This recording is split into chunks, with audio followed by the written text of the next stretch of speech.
সুনামগঞ্জে মাস জুড়ে বৃষ্টিপাত হচ্ছে থেমে থেমে।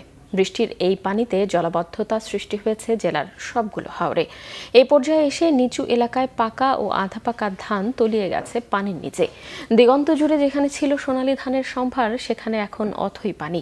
টানা বৃষ্টিতে বড় প্রধান জেলা সুনামগঞ্জের হাওরগুলোর চিত্র এখন একই রকম। বছরের একটি মাত্র ফসল তলিয়ে গেছে পানির নিচে। হাওরে হাওরে আধা পাকা ধান কাটার লড়াইয়ে রয়েছে কৃষকরা। ঝড় বৃষ্টি বজ্রপাতকে উপেক্ষা করেই কাটছেন যে যা পারছেন পানির নিচ থেকে। বৃষ্টিপাত না থামলে ক্ষয়ক্ষতি হবে আরও বেশি। তাই বছরের একটি মাত্র ফসল নিয়ে বিপাকে কৃষকরা। এরই মধ্যে শাল্লা উপজেলায় চাপাতির হাওর, ভারাম হাওর, ভান্ডাবলী হাওর, সদর উপজেলার দেখার হাওর, ঝাড়োয়ার হাওর, বিশম্ভপুর উপজেলার খরচার হাওর, তাহিরপুর উপজেলার শনির হাওর, মাটিয়ান হাওর, গুরমার হাওর সহ অনেক হাওরের নিচু এলাকায় জমির ধান পানির নিচে তলিয়ে গেছে। এখন পর্যন্ত হাওরের ৫৫ ফসল কাটা সম্পন্ন হয়েছে বলে জানিয়েছে কৃষি বিভাগ।